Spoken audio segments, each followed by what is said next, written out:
Hello and welcome. You're with us here on Business Today. I'm Abha Bukaya. Here are the day's top business stories.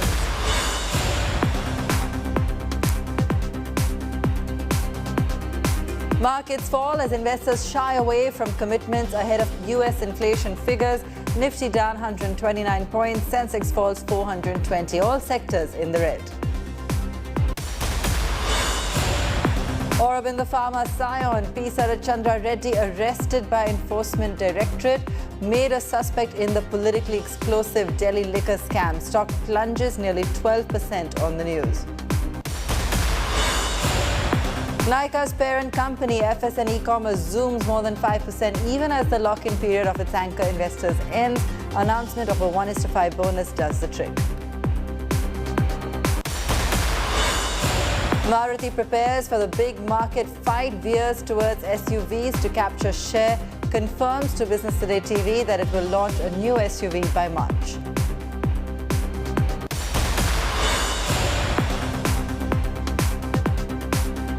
Elon Musk ends remote work in his first email to Twitter staff, warns them to be ready for difficult times ahead as he himself comes under the scanner for his overseas relationship.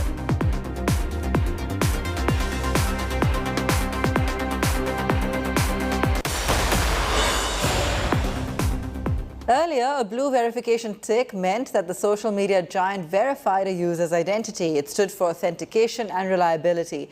But now it simply means whoever can pay can get the blue tick. Here's the story of how Elon Musk's charging for the blue seems to have given the blues to the very concept.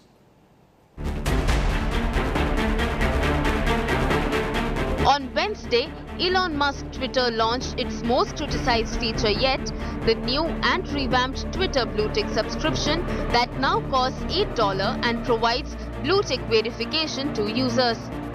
Shortly after the feature was rolled out, Twitterati started testing it out. Fake accounts of former US President Donald Trump, who is banned from the social media platform for life, emerged with a blue tick next to it. The account seemed believable as it was verified, but it wasn't the real Donald Trump. That account was taken down after a couple of hours. Other verified accounts that emerged included gaming character Super Mario, Lakers player LeBron James, and even Jesus Christ. All of these accounts had similarities. Firstly, they all had verified blue tick, they were all fake, and lastly, they were all suspended in a couple of hours except for Jesus Christ's account. But the emergence of these accounts indicated the flaws of Twitter's new feature. The time during which the accounts remained operational led most users to believe it to be real. A Twitter user shared a screenshot of his post being liked by an account named Donald Trump that had a verification checkmark. Another user shared a screenshot of a tweet by the account named LeBron James. It had a checkmark too, but a minute difference between the real account of James and this impersonator was the spelling of his username that ended the last name with a Z. These accounts were brought in notice of Musk on Twitter. A user wrote, "The beauty of this is each account that gets verified paid $8. Twitter keeps the money and suspends the account." Musk replied to the tweet with money emojis indicating that he is rather proud of it and doesn't consider it to be a major issue. Meanwhile, Twitter has killed the double verification feature shortly after launching it with the Blue subscription. The double verification provided an official badge under the user's name and was for users who worked with the government or were extremely famous. In India, the official badge had appeared on Prime Minister Narendra Modi's account for a couple of hours before it was taken down. Bureau Report, Business Today Television. Aurobindo Pharma plunged nearly 12% in trade today. This after its executive director, Sarath Chandra Reddy, was arrested by the Enforcement Directorate. Sarath is the son of promoter P Sarath Reddy. The company said it's ascertaining details and will make disclosures as appropriate. Sarath was arrested by the probe agency allegedly in connection with the Delhi liquor excise policy scam. He's part of the promoter group and on the board of over 10 subsidiaries of Aurobindo Pharma. According to sources, ED suspects that some investments made by his company Trident Life Sciences are linked to the persons involved in the liquor scam. Reddy was questioned by the probe agency in the same case in September. Meanwhile, the agency has also arrested Binoy Babu, an employee of liquor company Pernod Ricard, in connection with the case, according to media reports. My colleague Karishma Hasadani joining us for more on this. Karishma, talk us through what this really means. Are there any loopholes? How serious are these implications? And, we saw the stock literally nosedive in trade today. Absolutely, Abha. Let's get to the broader picture and try and understand, because you also have mentioned that the stock has plunged close to almost 14% since morning. Now, if you look at the broader perspective, this is coming from the lead that Central Bureau of Investigation had put in relation to the whole liquor scam, where also Deputy Chief Minister of Delhi Manish Sisodia was involved. In fact, the FIR was taken forward by Enforcement Directorate, and this is not the first arrest that they're doing. In fact, in past few months, they have been suspecting a major money laundering activities under the PMLA when it comes to the liquor trade deal in Delhi, where also, of course, Sarath has been arrested for. Now, the process goes further, where, of course, Enforcement Directorate will be further investigating it. I'm also being told from sources that there could be likely that SFIO could also be involved through Ministry of Corporate Affairs, because we know that the company is listed. However, the company on its has today updated on the market and on the BSE that the particular person arrested is nowhere in connection related to the company as of now. All right, Karishma, thanks for taking us through that. Weakness in global equities ahead of the US retail inflation data for October and rise in the dollar dragging D Street lower, with investors taking profits in stocks that had outperformed recently. Sentiment around the globe also took a hit due to a rout in the cryptocurrency market, while US election results also caused some disappointment. A divided government was seen positive for global markets, as it would rein in government spending and so helping inflation to ease off. The Sensex was down 400 points and the Nifty also was down over 100 points. Some of the key losers in trade, will actually go ahead and take a closer look at those, because almost 39 stocks closed in the red. Tata Motors, Axis Bank, Bajaj Finserv, M&M and Titan, to name a few. It's a finance master act worthy of a management school case study. A full chapter on how Nykaa's charismatic boss lady turned a major threat into a fantastic opportunity. 5, 4, 3, 2, 1. Woo! It was exactly a year ago that FSN E-Commerce, the parent company of Nykaa, was listing on stock exchanges. It was a grand affair attended by Bollywood stars. The blockbuster listing turned Falguni Nayar into a billionaire overnight and made her the country's richest self-made woman. Investors had a dream run with the stock skyrocketing on listing, touching a high of 2,574 rupees in just 16 days of listing. However, 2022 brought a reality check, with the stock mirroring global uncertainties and touching a low of 976 on 28th October. Analysts have been holding their breath, waiting for yet another plunge when the year-long lock-in period ended on 10th November. After all, anchor investors with nearly 67% of the total stake, amounting to 310 million shares, would be released from lock-in, and it would be the first time they would be allowed to sell their shares. But come Thursday, there was no plunge the doomsayers had predicted, all thanks to a brilliant play by the company chairperson, Falguni Nayar. The investment banker turned entrepreneur preempted the expected sell-off by announcing a bonus issue, giving 5 additional shares to all stakeholders for the 1 share they held.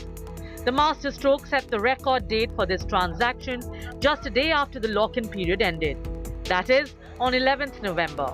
This meant shareholders had to hold Nykaa shares on the 11th to be eligible for the bonus issue. While this was the masterstroke number 1, this also ensured the second masterstroke. The bonus shares will be credited to beneficiary accounts only after a few days, making it impossible for the shares to be sold. And thirdly, even if the shares were sold today, it would amount to just 1/6 of the total shares being sold. With the share price already adjusted today for the bonus issue, the 310 million shares, if sold today, will be only at 1/6 of the original value. By doing this, Nayar has ensured that the near 1.5 billion shares freed from lock-in today will only be available for sale in a month or so. Bureau Report, Business Today TV. It's not only FSN E-Commerce, but 9 companies which had their anchor investor lock-in ending this month. Campus Activewear and Rainbow Children's Medicare saw their lock-ins end last week. While Campus saw its stock fall 9.5%, Rainbow has risen 2.8% since then. 3 companies had their lock-ins end today. While the shares of PB Fintech and SJS Enterprises fell, FSN E-Commerce saw a rise of 6.5% thanks to its bonus issue announcement. Next week, we'll see the lock-in periods of Paytm, Sapphire Foods and Delivery also end. Meanwhile, my colleague Sakshi Patra spoke with Yashish Dahiya and Alok Bansal, the founders of PB Fintech, about its financials and growth plans going ahead. Listen in. Mr. Nayar, if you could expound upon that itself, when you're talking about the offline business, what is the percentage of sales that is coming through that? Are you looking at expanding that going forward from here too? See, if you think about it, 2019 to 2023 is roughly 4 years. In this 4 years, our revenue has increased 5.3 times, right? And 85% of 90% of the revenue is coming from the online business alone. We do have new initiatives which are getting some revenue. They are there. If I look at the next 4 years, perhaps our revenue will go up about 2.5 times, which is half of what it has done in the last 4 years. So we will still be at about 6,000 crores revenue. Now, the big growth that we have longer term is going to come from health and life insurance alone, which is part of the core business. And that comes directly. I think in the new initiatives, we will have some growth. But at the end of it, our objective in the year 26-27 is to do roughly 35,000 crores of premium. Okay.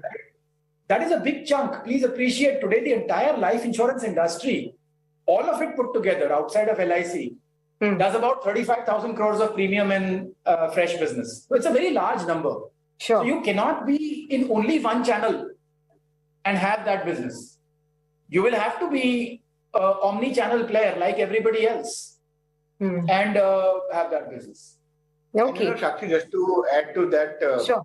If you look at the hybrid approach that we started last year, then that is a very, very big initiative in that sense, because see, a lot of customers who come to us, Yeah.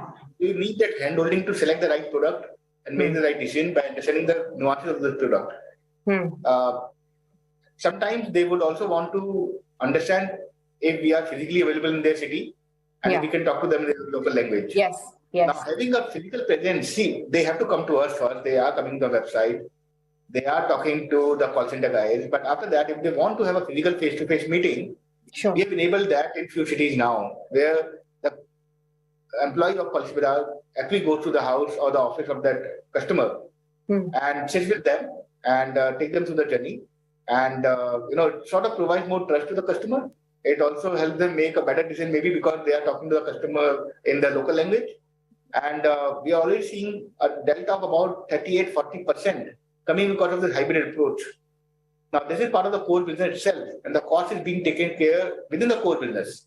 Okay. And the contribution number that we mentioned, the 45% contribution number, incidentally, which has moved from 35% last year, is already taking care of this cost.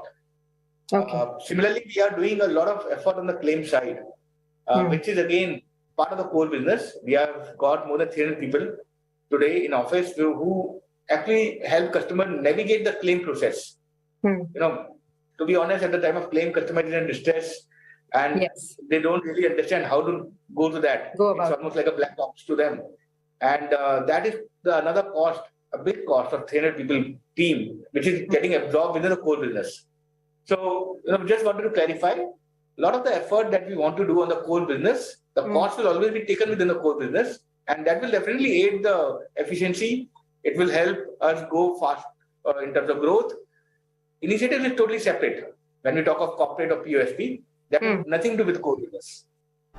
Let's take a very quick break on that note. Back with more on the other side.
Make your media plan smarter with India Today Live TV on your connected devices.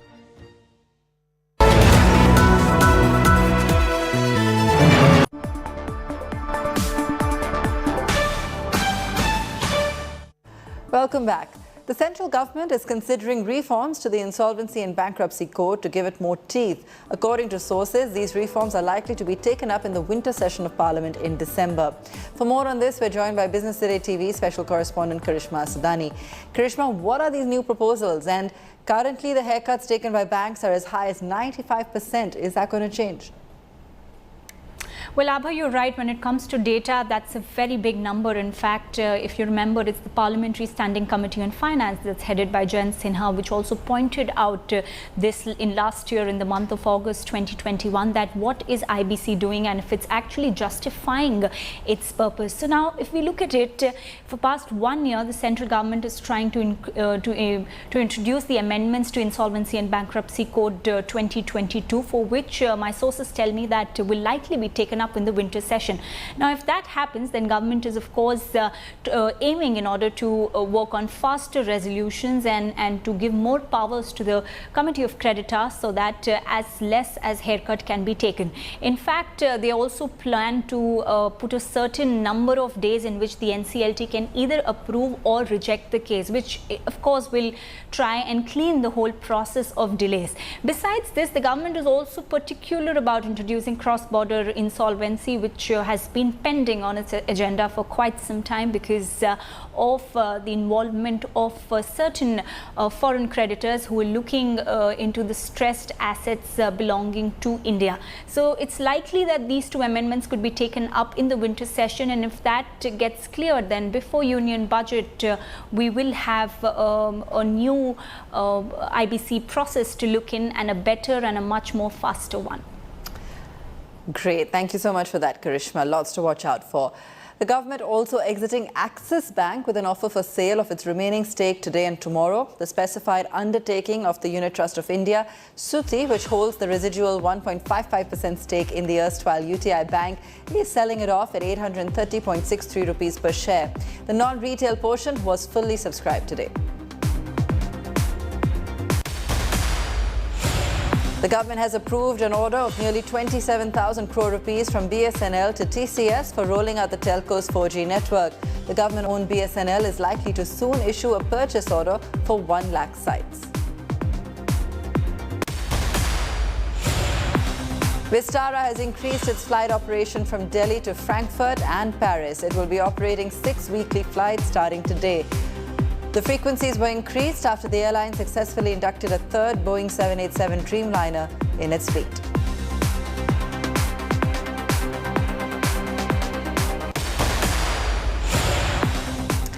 Maruti Suzuki is slowly upping its game in the red-hot SUV market. Having launched the Grand Vitara in September, the company is set to roll out another SUV by March 2023.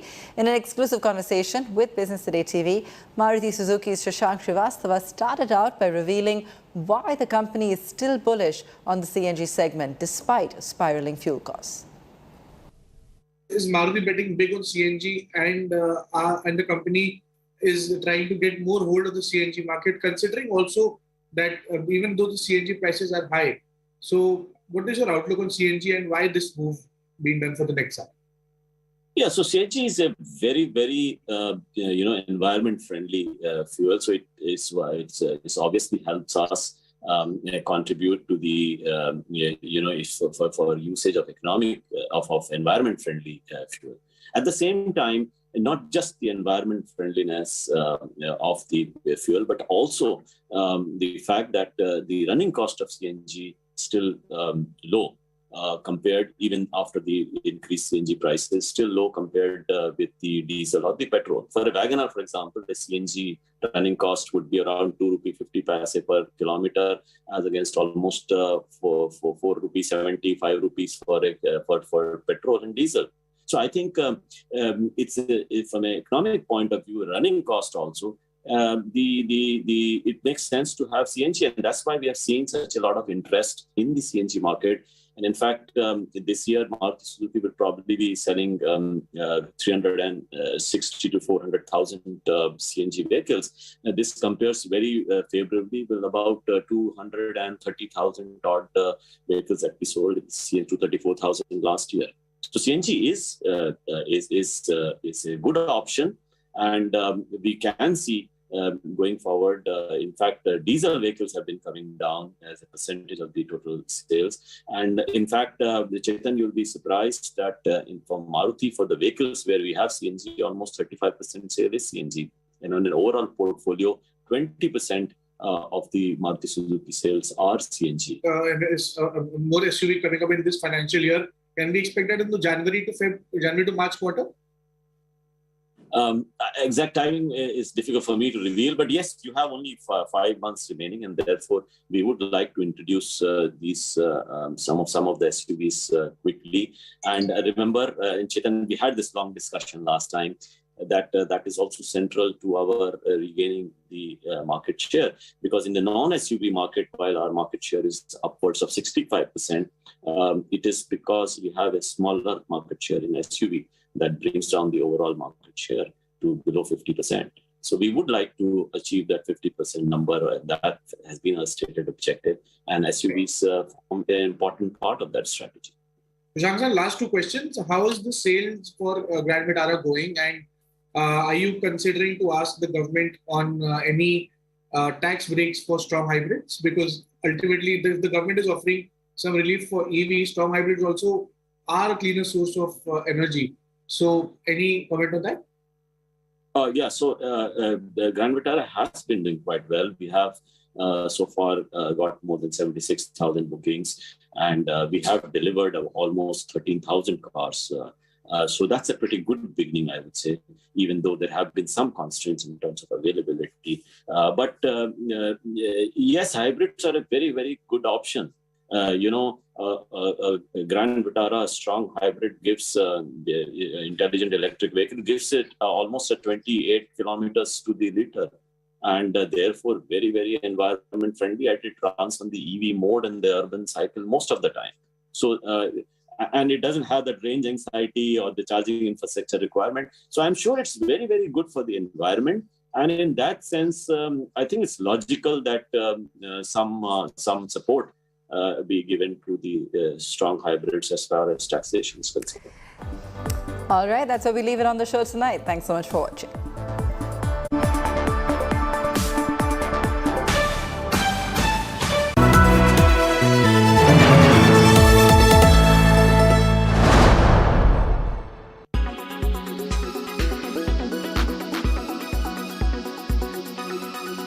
How we will have to value these companies much differently. The metrics will have to change because they're not making profits on the bottom line as of yet. But after this 1 year of performance, where we have seen most of them, in fact, make substantial decline on the stock prices, does it really make sense that come what may, bottom line and the traditional valuation metrics are going to stay, and that is exactly how the investors are going to value them? So I think, Sakshi, you have made a very valid point that, even if these companies are not purely manufacturing companies, I think what is important is that most investors, especially the retail investors and the institutional investors, have realized that unless, the business makes a decent amount of cash flow and there is hardly any cash burn, the markets would obviously reward these companies with better valuations. And it's vice versa, exactly the opposite. If companies burn cash continuously and don't report earnings, cash positive on a slightly medium to long term kind of time frame, then these companies are definitely not going to be valued on metrics like price to sales or market cap to revenue. Another thing which I wanted to tell you is that most of these new companies have issued bonus shares. That is one other big worry for these companies. Nykaa has given a 4:5 bonus. So now the stock would be 200 rupees. So people may think it's a cheap share, but it is not a cheap share because obviously supply of equity is going to increase and the earnings dilution has been quite significant. So even this fact needs to be kept in mind by, incoming investors.